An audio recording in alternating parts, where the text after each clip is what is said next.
সেদিন সকাল সকাল রেডি হয়ে যাচ্ছিলাম ভাঙা মেলাতে। তো গাইজ মেলাতে গিয়ে সবার প্রথমে কিছু জিনিস কিনে নিয়েছিলাম, সেগুলো তোমাদের দেখানো হয়নি। তারপর ওরা সবাই বললো ফুচকা খাবো, তাই ওরা গিয়েছিল ফুচকা খেতে, আর আমি দাঁড়িয়েছিলাম কারণ আমি ফুচকা খাবো না।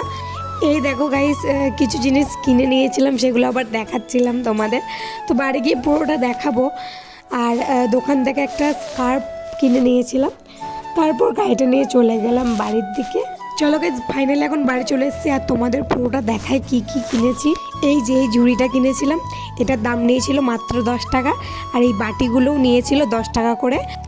আর এই ক্লিপ 3টে কিনেছিলাম, এগুলোর দাম নিয়েছিল 7 টাকা করে। আর দোকান থেকে একটা স্কার্ফ নিয়েছিলাম, দাঁড়াও দেখাচ্ছি। এই যে এইটা আমার একটা ছোটোবেলার খুব পছন্দের জিনিস। এইটা আমি ছোটোবেলায় খুব কান্না করতাম এটা নেওয়ার জন্য। তো ফাইনালি বড় হয়েও আবারও নিয়ে নিলাম এটা।